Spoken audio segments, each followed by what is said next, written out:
بسم اللہ الرحمن الرحیم۔ نورانی قاعدہ کو کس طرح پڑھائے، اس تعلق سے صاحب کتاب نے کچھ ہدایات لکھے ہیں معلمین کے لیے، یعنی ٹیچر کے لیے کچھ مشورے دیے ہیں کہ بچوں کو کس طریقے سے پڑھایا جائے۔ تو وہ کیا ہے؟ برائے معلمین کرام، ہدایات برائے معلمین کرام، مطلب استاد کے لیے کچھ ہدایات ہیں، کچھ مشورے ہیں۔ نمبر 1، بچوں کو شروع ہی سے آداب اسلامی سکھائے تاکہ معصوم ذہنوں میں صحیح اسلامی تعلیم کا نقش بیٹھے اور ان کی زندگی میں ڈھل سکے۔ تو شروع سے ہی بچوں کو اسلامی آداب، اسلام کے جو آداب ہے، یعنی پانی کیسے پینا ہے، کھانا کیسے کھانا ہے، کیسے سونا ہے، کیسے بیٹھنا ہے، بڑوں سے کیسے بات کرنا ہے، کیسے سلام کرنا ہے، یہ ساری جو چیزیں ہیں اسلام کی، اسلامی آداب اسے کہتے ہیں۔ تو یہ شروع سے بچوں کو یہ سب سکھلائے، بچوں کو شروع ہی سے آداب اسلامی سکھائے تاکہ معصوم ذہنوں میں، کیونکہ بچے ہوتے ہیں ان کے ذہن جو ہے وہ معصوم ہوتا ہے، ان کا ذہن جو بالکل سادہ ہوتا ہے، بالکل سادہ ہوتا ہے، اس میں کوئی چیز ابھی لکھا ہوا نہیں ہوتا ہے، کسی چیز کا نقش و نگار اس کے ذہن میں نہیں پڑا ہوتا ہے، تو اس کا ذہن بالکل کورا ہوتا ہے۔ تو شروع سے ہی اگر اسلام کی باتیں بتائیں گے تو اس کے ذہن میں، اس کے دل و دماغ میں وہ چیز بیٹھ جائے گی، تو پھر اسی کے مطابق بچہ ڈھل جائے گا اور اسی کے مطابق عمل کرے گا اور اسی کے مطابق زندگی گزارے گا۔ تو اس وجہ سے معصوم ذہنوں میں صحیح اسلامی تعلیم کا نقش بیٹھے، شروع سے اگر اسلامی آداب یہ ساری چیزیں بتائیں گے تو اسلامی تعلیم کا نقش کیا ہے، اس کی تصویر اس کے ذہن میں، اس کے دل و دماغ میں کیا ہے، بیٹھ جائے گی، تو پھر بچہ ہمیشہ اس چیز پہ عمل کرے گا، اسی کے مطابق چلے گا اور ان کی زندگی میں ڈھل سکے۔ ٹھیک ہے، ان کی زندگی میں یہ اسلامی تعلیمات ڈھل سکے۔ جب شروع سے یہ ساری چیزیں بتائیں گے تو پھر یہ بچہ اس طریقے سے بنے گا۔ نمبر 2، ہر وقت کی دعائیں، مثلا سونے، جاگنے، مسجد جانے و نکلنے، بیت الخلاء جانے و نکلنے کی سنتیں یاد کرائی جائیں۔ ایسی ہی نماز اور وضو کی سنتیں، فرائض وضو، مستحبات و مکروہات وضو، واجبات نماز، مکروہات نماز وغیرہ شروع ہی سے یاد کرانے کا اہتمام کیا جائے۔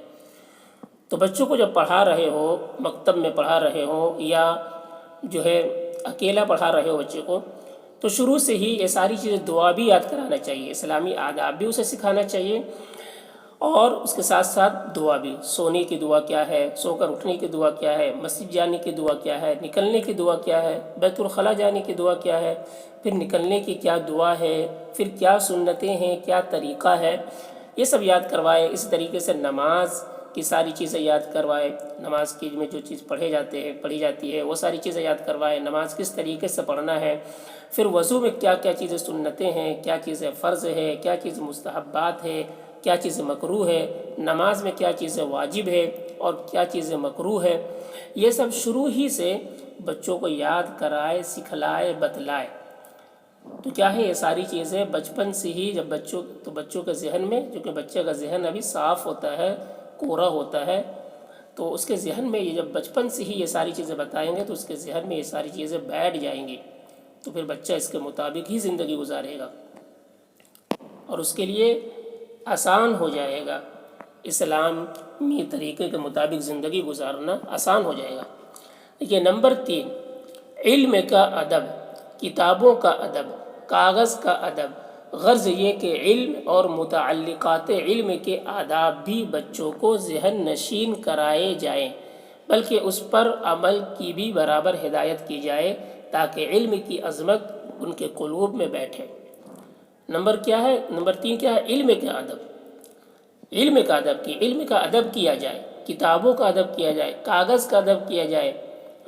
غرض یہ کہ علم اور متعلقات علم، متعلقات مطلب جو چیزیں علم سے متعلق ہوتی ہے، جیسے قلم، کتاب، کاپی، ہے نا، ساری چیزیں، اس میں ریزر آ گیا، شارپنر آ گیا، یہ ساری چیزیں کیا ہے جو علم سے متعلقات ہیں، تو بچوں کو اس کا ادب سکھلائے، کہ یہ اس کا ادب کرنا ہے، کتابوں کو صحیح سے رکھنا ہے، کتابوں کو اس کے ورق کو پھاڑنا نہیں ہے، اس کو نچوڑنا نہیں ہے، اس کو پھینکنا نہیں ہے، اس میں پیر نہیں لگانا ہے، اس کو نیچے نہیں رکھنا ہے، اس کو گرانا نہیں ہے۔ یہ ساری چیزیں جو ہے اس کا طریقہ بتائے، اس کے آداب بتائے، اس کے ذہن نشین کرائے، بلکہ اس پر عمل کی بھی برابر ہدایت کی جائے، ہے نا، اس سے عمل بھی کروایا جائے۔ ادب کی کتابوں کو اوپر رکھا جائے، اس کو نچوڑے نہ، یہ ساری چیزیں اس پر عمل بھی کرائے، تاکہ علم کی عظمت ان کے قلوب میں بیٹھے، تاکہ بچے کے ذہن میں یہ چیز بیٹھے کہ علم بہت قیمتی چیز ہے، بہت بڑی چیز ہے اور بہت اونچی چیز ہے۔ اس کے جب ادب کریں گے تبھی علم حاصل ہوگا، اور علم جو ہے ہمارے ہمارے دل میں بیٹھے گا۔ تو علم کا ادب کریں گے تب علم ہمیں آئے گا۔ نمبر 4، قرآن مجید اور پاروں کے ادب میں کوتاہی پر تنبیہ بھی کی جائے۔ قرآن مجید پر بچہ پڑھ رہا ہے، پارہ پڑھ رہا ہے، تو اس کے اگر بے ادبی کر رہا ہے بچہ تو اس پر تنبیہ کرے، اسے ڈانٹ ڈپٹ کرے، تاکہ بچہ جو قرآن مجید کا ادب کرے، اس کے ورق کو نچوڑے نہیں، اس کو بچوں کو اس کے پیر نہ لگائے، کسی طرح کی بھی کوئی بے ادبی نہ ہو، تو اس کا اہتمام کریں۔ اب دیکھیے تلاوت کے 3 اہم فائدے۔ قرآن شریف کی جب تلاوت کرتے ہیں اس کے 3 فائدے ہوتے ہیں۔ کیا فائدہ ہوتا ہے؟ نمبر 1، دل کا زنگ دور ہوتا ہے۔ دیکھیے یہ حدیث ہے کہ دل کا زنگ دور ہوتا ہے، تو دل میں زنگ لگ جاتا ہے۔ زنگ کیسے لگتا ہے؟ گناہ کرنے کی وجہ سے۔ جب گناہ پہ گناہ ہوتا ہے تو دل میں زنگ لگ جاتا ہے، تو وہ جب زنگ لگ جاتا ہے دل میں تو پھر قرآن پڑھنے کا بھی من نہیں کرتا ہے، دینی علم حاصل کرنے کا من نہیں کرتا ہے، بے رغبتی پیدا ہوتی ہے، علم سے من نہیں لگتا ہے، ٹھیک ہے۔ تو اس لیے دل کا زنگ دور کیسے ہوتا ہے؟ قرآن کی تلاوت سے دل کا زنگ دور ہوتا ہے۔ جب قرآن کی تلاوت کریں گے تو اس سے دل کا زنگ دور ہوگا، دل روشن ہوگا، منور ہوگا، تو پھر قرآن کی تلاوت کرنے میں اچھا لگے گا، مزہ آئے گا۔ نمبر 2، اللہ تعالیٰ کی محبت میں ترقی ہوتی ہے۔ قرآن کی جب تلاوت کرتے ہیں تو اللہ تعالیٰ کی محبت میں ترقی ہوتی ہے اور اضافہ ہوتا ہے۔ نمبر 3، ہر حرف پر 10 نیکیاں ملتی ہے، بلا سمجھے پڑھنے پر بھی۔ ہم جو قرآن شریف پڑھتے ہیں تو قرآن شریف کا ہر حرف پر 10 نیکیاں ملتی ہے۔ تو بتائیے ہم اگر پورے قرآن شریف کو پڑھ لیں گے تو پورے قرآن میں کتنے حرف ہیں؟ تو وہ سارے حروف میں 10 نیکیاں ملیں گی۔ تو یہ ساری حدیث ہے، یہ ساری چیزیں بچوں کو یاد کرانا چاہیے، اور اس کی قرآن کی عظمت اور اس کی تلاوت کے جو ہے آداب اس کے ذہن میں بیٹھانا چاہیے کہ پڑھنے سے یہ فائدے ہوتے ہیں۔ دیکھیے اگر کوئی یہ کہے کہ بلا سمجھے پڑھنے سے کوئی فائدہ نہیں تو وہ بددین ہے یا جاہل، یا دونوں باتیں ہیں، ٹھیک ہے۔ اگر کوئی یہ سمجھے کہ قرآن شریف کو تو سمجھ کر پڑھنا چاہیے، بغیر سمجھے پڑھنے سے کیا فائدہ، تو کہہ رہے ہیں کہ اگر کوئی اس طرح کی بات کہتا ہے تو وہ بددین ہے، وہ جاہل ہے، ٹھیک ہے، وہ شخص جاہل ہے، وہ دین کا کوئی اسے علم نہیں۔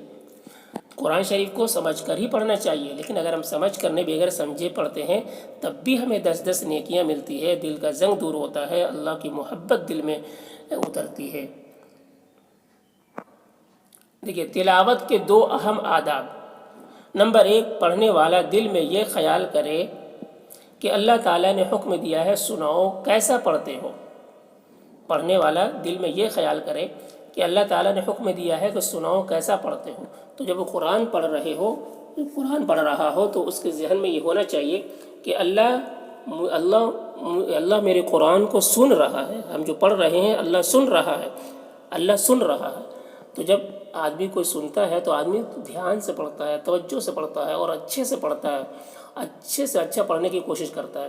تو جب اللہ سن رہا ہو تو اسے کتنا اچھے طریقے سے پڑھنا چاہیے، اور کتنی توجہ کے ساتھ اور کتنی اچھی آواز میں اور کتنی تجوید کے خیال رکھتے ہوئے پڑھنا چاہیے۔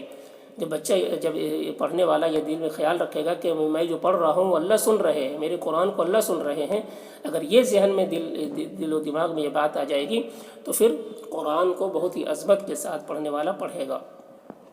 نمبر 2، سننے والا دل میں یہ خیال کرے کہ احکم الحاکمین اور محسن اعظم کا کلام پاک پڑھا جا رہا ہے، اس لیے نہایت عظمت و محبت کے ساتھ سننا چاہیے۔ تو قرآن کو سننے والا اس پہ بھی یہ ہے کہ وہ جب سننے والا جب قرآن شریف کو سن رہا ہو تو اسے یہ سمجھنا چاہیے کہ اس کلام کیا ہے کہ رب العالمین کا کلام پڑھا جا رہا ہے، اللہ کا کلام پڑھا جا رہا ہے، اس لیے اسے قرآن کو بہت ہی عظمت اور محبت کے ساتھ سننا چاہیے۔ تو اس طریقے سے جو ہے بچوں کو یہ ساری چیزیں بچوں کے ذہن میں ڈالنا ہے اور اس کے ذہن کو بنانا ہے بچپن سے ہی۔ یہ ساری چیزیں جب بنائیں گے بچوں کو، اس طرح ساری چیزیں بتائیں گے، اس پر عمل کروائیں گے، تو بچہ اسلامی سانچے پہ ڈھلے گا، پھر اس کو جو ہے اسلام کے مطابق زندگی گزارنا اس کے لیے آسان ہوگا اور اس کے لیے علم حاصل کرنا آسان ہوگا۔